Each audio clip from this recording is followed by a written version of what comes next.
But when you look at the public record of how sort of the institutions of mass surveillance occurred in the United States, they occurred under a veil of secrecy. And when officials were challenged by them, even under oath, even on camera, they lied about them. And this is something important. If we sort of rewind to that post-2013 moment, there were stories published in 2006 revealing warrantless wiretapping more, James Bamford in 2012. And when you look at sort of statements in front of Congress, they looked a lot like this between Representative Hank Johnson and former director of former director Keith Alexander of the NSA. Does the NSA routinely intercept American citizens' emails? No. Does the NSA intercept Americans' cell phone conversations? No. Google searches? No. Text messages? No.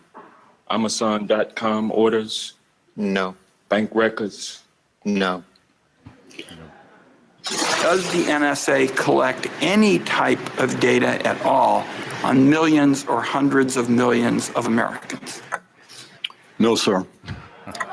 It does not. Not wittingly. There are cases where they could inadvertently, perhaps, collect, but not wittingly. So this is sort of the challenge. Can we stop policies? Can we arrest them? Can we have a voice in them? Can we have a vote on them if they're intentionally and wittingly concealed from us? Talk about how does the government, by all indications, if you look at Gallup or Pew or other surveys, trust and confidence in government to either be effective or to do the right thing. These are at or near historic lows. How does government win back the trust? Because again, and I'm going to ask the libertarian question in a second, but most of us here are libertarians, not anarchists, and the anarchist is crying in the background there. But how does government gain back the trust and the confidence of the American people? Because we saw this in the 70s with the Church Commission hearings and a general hollowing out of belief in government. And, we want a government that is smaller than it is perhaps, but is effective and is legitimate. How does government win back the people's trust? Accountability. I mean, the whole idea behind the divide and the simple language of a private citizen and a public official is that we know everything about them and they know nothing about us because they are invested with powers and privileges that we don't have. They have the ability to sort of direct the future of society, and as a result, it is incumbent upon them to assume a level of responsibility and accountability to the public for the exercise and abuse of those authorities that simply does not exist today. And that's the problem. They know more about us than they ever have in the history of the United States, and some would argue in any society that has sort of existed before. At the same time, that thanks to aggressive expansions of the state secrecy authorities and use of classification and so on and so forth, and even simple management of the press, where they play leaking games and they don't give comment on this, that, or the other, or more directly aggressive things like we just saw with the Director of National Intelligence, who's the most senior intelligence official in the United States. They're excusing themselves from accountability to us. At the same time, they're trying to exert greater power over us. And that, I think, leads to an inevitable result over time, whether through good intentions or bad, that the public is no longer partner to government, but merely subject to it. You clearly from your Twitter feed, you are following the presidential nomination process in the United States. Answer this, because this goes to that question of accountability. You've talked about how there's really no difference between the Democratic Party and the Republican Party, the two major parties on these issues. How does a country that offers up, something like 36 varieties of Pop-Tarts in every supermarket, how are we reduced to a non-choice in the political process? And not just despair, but how do we change that so that there are voices that are saying, you know what, maybe surveillance state needs to be talked about more? I should caveat this with the fact that I'm an engineer, not a politician. So my opinions being what they are, I look at systems in terms of incentives. Where are the incentives and how does human behavior emerge in response to those incentives? We've approached what in game theory terms is called a Nash equilibrium, which is where you've got a limited set of choices that each player in the game can make. And they've identified what is the most optimal move that they can make within the context of that game. And so they play the same move every time, hoping that in some rounds they'll win, even if over time it means they'll lose because they'll have the maximized score possible for the given set of constraints that exist. Now, what this means is that people go, well, I dislike this side, I dislike this individual, I dislike this tribe more than I dislike the other, therefore I'll pick this one. So they start voting against. And it's important to have the principle of understanding who I will vote for, but also who I won't vote for. But we need to disentangle this from parties. One of the reasons that I haven't endorsed anyone in the election is that I don't believe there's anyone in the race that represents my values at the current set in time. Now, this isn't to say this won't develop, this won't change, but it's not about who you hate the most, right? It's about who represents you. And not voting is also a powerful action, right? You're revoking a mandate. Now, this can't work forever. It works in a tactical sense. But we need to think more broadly, back in the kind of Samuel Adams sense, right? That small groups of people who are politically passionate can sort of light brush fires of liberty in the minds of men. That, by the way, is the ethos example behind the through Free action. State Project. So, very much so, yes. So, can I ask on a technical question then, can you vote in the election? I mean, where do you, can you send in an absentee ballot? This would be, and if you do, will you make your vote public? It's a secret ballot, but it would be kind of an interesting observation to see who you voted for. This is still a topic of active research. Okay, yes.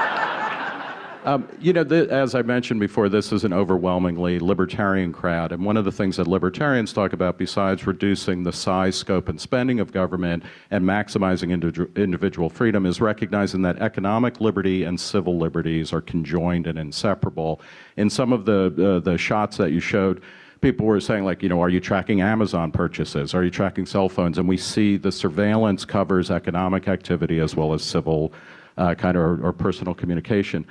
How do you define your politics or ideology, and where did it come from? Do you consider yourself a libertarian or a classical liberal? Are these terms that are meaningful to you?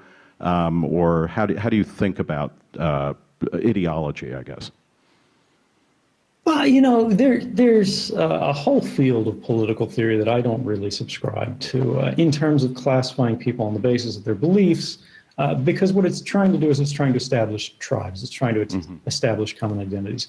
And while I do think that is valuable and important for the sense of collective action, for me, it's not really the right fit. I do see sort of a clear distinction between people who have a larger faith in liberties and rights than they do in states and institutions. And this would be sort of the authoritarian libertarian axis in the traditional sense.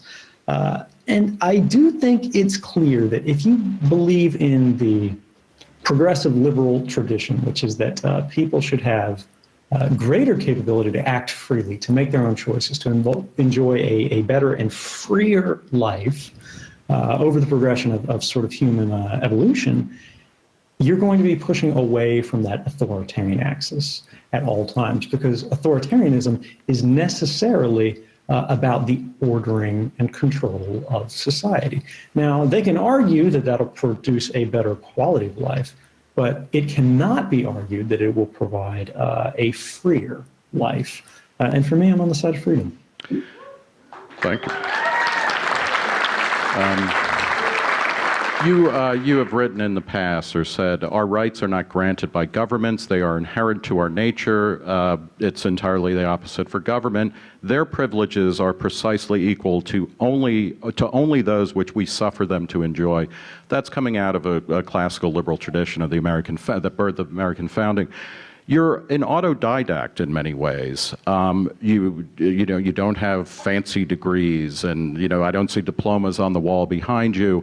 Talk a little bit about the process of how did you educate yourself, and how does that play into larger roles of the types of education that governments or societies give people? Is it to liberate them? Is it to kind of subjugate them? And talk about where you came from in terms of your ideas and your self-learning.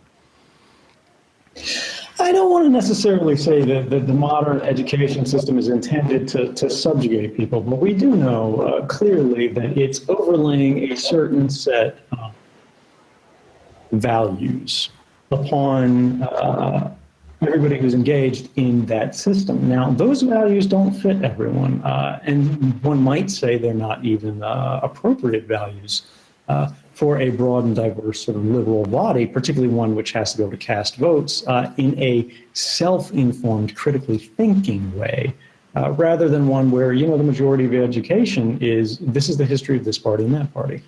For me, yes, I did not graduate from high school. Instead, I got a GED. And I don't have the formal education. Now, that's held me back in a lot of ways, in terms of just wanting to have some kind of formal education. It's difficult to go back and get later on, like chemistry, right? I'm really interested in chemistry, but lacking the formal education, it's just kind of a pain to go back and read the textbooks later on. At the same time, I have a very broad and diverse education on a number of different topics, and this has helped me in my professional career because I was much more conversant and fluent on a number of topics that ended up being very highly valued in the national security space that really aren't taught in school, particularly when it comes to sort of system security and anonymity online, in certain ways, how to combat that. This illustrates a key point, which has been reflected by other thinkers before. It's not original to myself, which is there is a very strong difference, a bright line difference between your schooling and your education. And we should all be careful not to let the one influence the other. Talk about, because you were working with people, and you've talked about this, who had similar backgrounds and technical skills, but then you brought a moral dimension to what you were seeing when you were working for the government or as a subcontractor. Did your education, is it a moral education that was lacking in the people around you, or was there something in the way that you learned that triggered that sense of saying, we all know this is unconstitutional or this is wrong, but it was you who decided to actually bring it to the public's attention? Well, I represented a different generation in many ways than the majority of sort of the institutional structure at the NSA and CIA because, of course, I was the new group in. But I was also sort of the first generation of children of the internet, right? When you think about where my biggest influence are in that context, my reading, my writing, while of course, yeah, we read the history, of course, yeah, we read the books and the traditions and the classics as well. Which classics do you get directed to, which come to your attention? That becomes part of sort of a zeitgeist debate that occurs all around the world. You have a much larger mixing of perspectives. And because of that, nationalism is, blind nationalism is less effective in many ways, because there's a very real difference between allegiance to country, allegiance to people, and allegiance to state, which is what nationalism today is really more about. The institution can come and go, but the people remain. And this kind of context is what differed. I brought a constitution in and put it on my desk because I had a personal interest in it, and I thought it was relevant to the work. And there were a number of people that I worked with, coworkers and colleagues, particularly when I started raising sort of the alarm internally about these programs and saying something doesn't smell right here. who agreed with me, who were interested, who had different interpretations, who challenged back and forth, but who cared. And then there were others who didn't, who said the Constitution doesn't really matter, and who would literally say, you know, who cares about the Fourth Amendment, the Fifth Amendment, and so on and so forth, the First Amendment. It doesn't really matter. This thing's from hundreds of years ago. It's no longer relevant. And look, we've got a job to do. There's bad guys out there, and we're going to decide who they are and what we're going to do about them. The problem with that I would argue, is how designations of national security are made in the first place. There's a real life case here that I think is relevant to a lot of people, where the FBI had a lead on an individual. They were a religious leader, sort of a community leader, that the government, the state, believed was in contact with or under the sway of sort of agents of foreign power. And this is common with all people who are involved in any kind of radical politics. If you challenge the prerogatives of state, they presume it's at the direction of another state, because that's simply how the thinking works. The Attorney General was briefed on the case. They said, yeah, let's wiretap this guy. Even though he's a U.S. citizen, son of a popular cleric, fairly well known. And they put him on a watch list, said, in the event of a national emergency, martial law, you know, FEMA and so on and so forth, we're going to detain this person because they're dangerous. They're a destabilizer. They are a radicalizer in modern vernacular. And the FBI eventually made a determination that of all of the similar radicals in the United States, this individual was the most dangerous from the standpoint of national security. Does anybody in the room know this case? Do you recognize it? Yeah. And the determination was made 2 days after he gave the I Have a Dream speech. That is what a threat to national security looks like. There's a very real difference between the public interest and the national interest. When you hear national interest, when you hear national security, think state interest, think state security, and you'll be on the right track. Let me finish with 3 quick questions, if I might. First, in the case of Ross Ulbricht, who was prosecuted for founding the Silk Road website and is now effectively, he's appealing it, but a life sentence. Do you assume, or should we assume, that the NSA was involved in corroborating or gathering evidence which they might have denied in the actual trial? Yes. Yep. Okay. All right. Well, that was easy enough. 2 questions. I mean, just to elaborate on that, I apologize, because I don't mean to be pat there. Yep. But the NSA in the United States is a member of a larger group called the Five Eyes Network, right? This is the United States, the UK, Canada, New Zealand, and Australia. And these 5 countries, they sort of mix everything together in a common pot, and they share and share alike. They're not allowed to ask a partner to violate their laws, but partners can share information that would have been in violation of their laws if they didn't ask for it. Now, not to say that particular strategy applied in this context, but the difference between the National Security Agency's authorities, and particularly the British equivalent of the NSA called the GCHQ, their authorities, is the UK is allowed to use NSA systems, right, that we built that work in the United States and everything else, against or under the mandate of what's called a serious crimes authority that's completely unrelated to national intelligence prerogatives. And this includes drug trafficking. They are literally mandated for this. They use our systems for this. And then the fruits of their investigations, they can share freely with us. So I would say yes, of course. And it was foolish in the court case. I understand why they did it. He didn't want to own the server at the time. He didn't want to say, yes, this is mine. Therefore, the judge wouldn't allow him to make sort of a Fourth Amendment argument here that investigatory restrictions had been violated. But it seems unthinkable to me that there was not an intelligence angle internationally that was involved in that case. Do you know, we've talked about governments will do what they can do. Is there, with something like Silk Road, and you could throw in something like some of the activities of people like Kim.com and whatnot, will the government at a certain point, or will governments at a certain point, when they realize, you know, the minute that Silk Road was closed, other sites crept up that were dealing in larger numbers and more traffic, will they give up? I mean, will they come up with a different way of either regulating or minimizing harm that might arise from this? Or will they always be perpetually chasing after and kind of trying to, and I mean this in the broadest terms possible, always going after kind of nickel and dime dealers in activities that they don't want? Or will they finally say, we can't really surveil everything, nor should we, and so we'll come up with a different way of dealing with technological innovation and human commerce? I'm not sure. Again, this is something that's quite beyond my expertise, but I would say there are models in history to look at, to sort of draw from. Look at the prohibition on alcohol. Eventually, crime groups gained influence, they gained power, and they were difficult to combat as a result. Therefore, the government reevaluated the policy and found that it would be more in line with their interests, not public interests, but their interests, if they ended that prohibition. And we see similar things happening with the prohibition of marijuana today. Now, that's not to say that I think there will be necessarily a global free-for-all, but technology is providing new means to enforce human rights and traditional concepts of human interaction through technology rather than through law across borders, regardless of jurisdictions, which allow people to communicate privately, associate privately, care about one another privately, without, for example, in Russia, there are prohibitions on who and how you can love one another, as there were in the United States quite recently.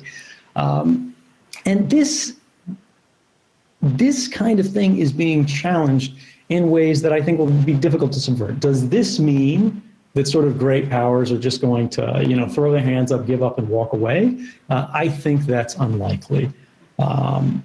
However, the individual is more powerful today than they ever have been in the past.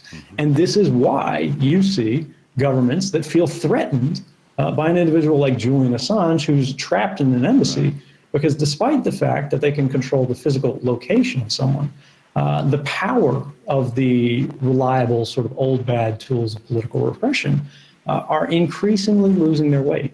And the irony is not lost, where you're sitting in an authoritarian, in an authoritarian regime, talking about how people are freer and more empowered than ever. So, I mean, that is an irony that I hope that people will cogitate on for a long time.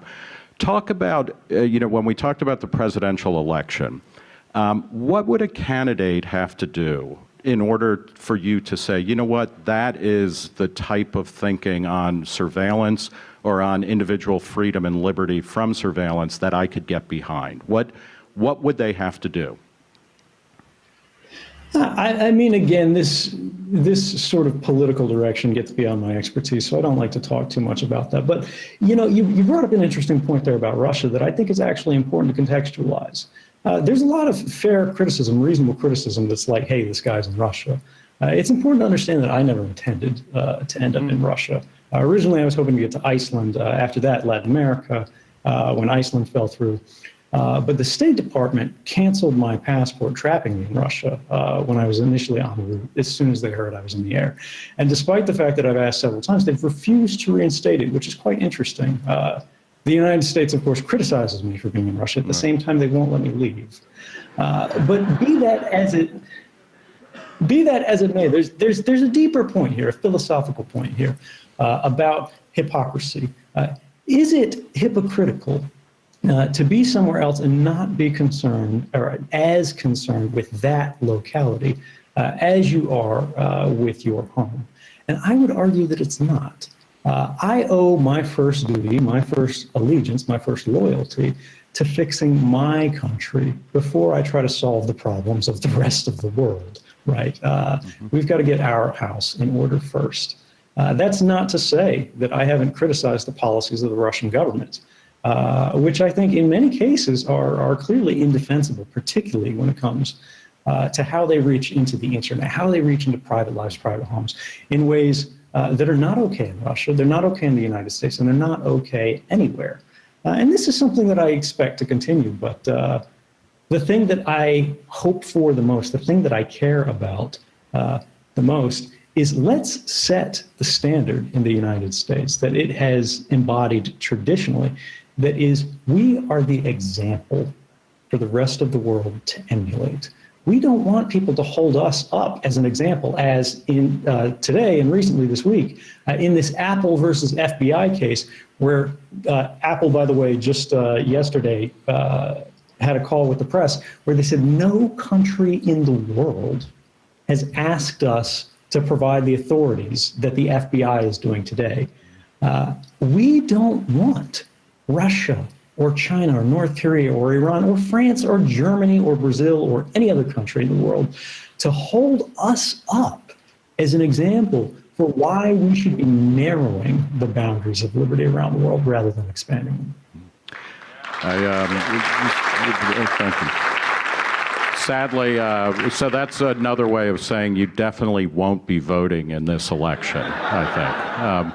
A final question, and this goes to, part of what the Free State Project is about, because it is a brush fire for freedom and for liberty, and it's 20,000 people, and even already with less than 2,000 people who have moved here, they've changed various types of laws and culture, which is as important of New Hampshire, which is already a pretty freewheeling place. You talked about being a kind of a child of the internet. Many of us are parents. Our children should read the internet in its entirety, but what are the places? No, and it is true because it decentralizes knowledge, and you come across, the serendipity of all sorts of perspectives, which is incredibly empowering and important. But how should children, what are the texts that they should read, or what are the practices that are good that would give them an independent, critical, ability to kind of move into a world which is both nationalistic in a good sense. You're an American, and you seem to be still proud of being an American, and there's something there worth preserving. But there, so we can be nationalists but not statists. Where do we go on the internet? Where should we be asking our children to spend some time?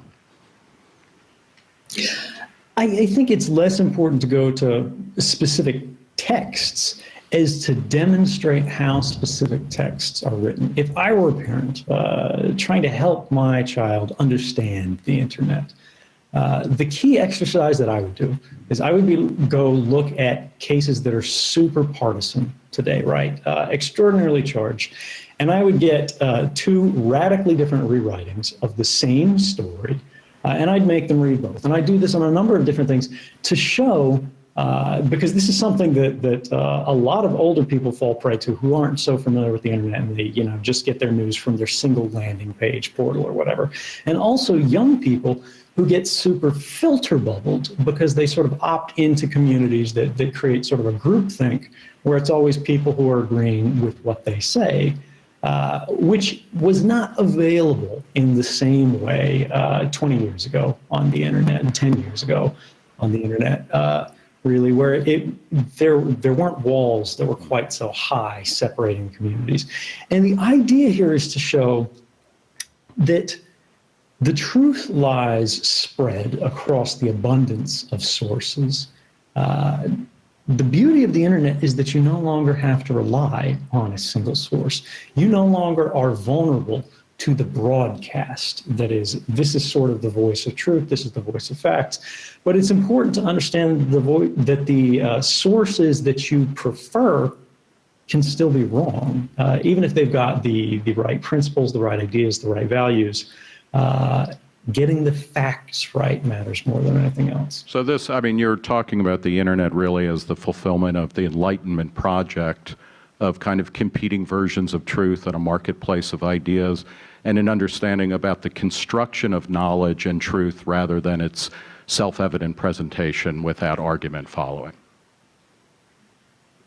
You can just nod. Yeah. So, okay, well, let me, for a final question, what would be the conditions under which you would voluntarily return to the United States? Are there concerns, or rather, are there terms that you would be happy for? And this is something, again, not to harp on politics, because all of us, I think, are living our lives beyond politics, but that's one of the things you hear, like, well, you should come back and, have your day in court, et cetera. But what would be the conditions under which you might return?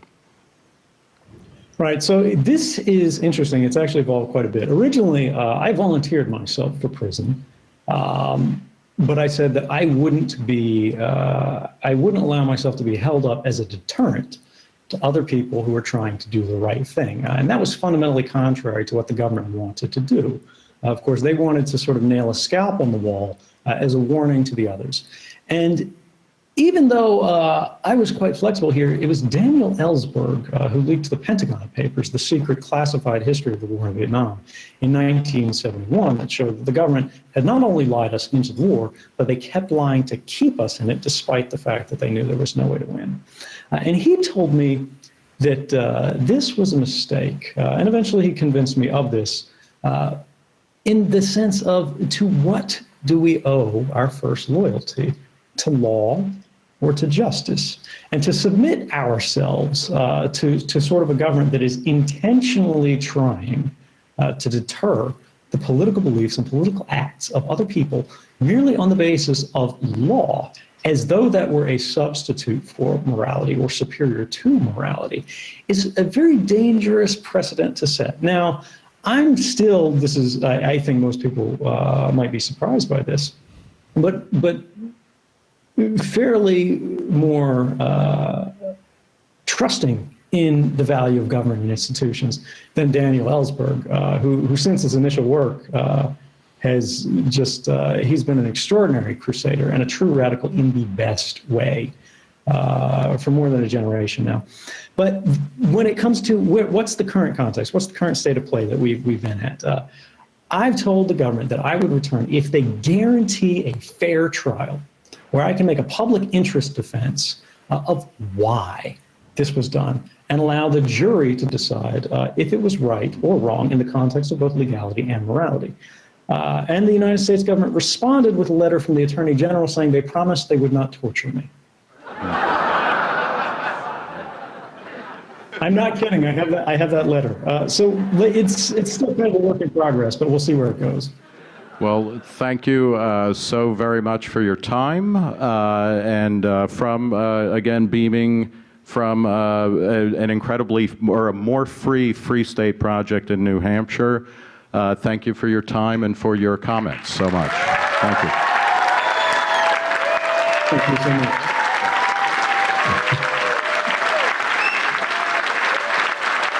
Thank you. I look forward to seeing you in New Hampshire.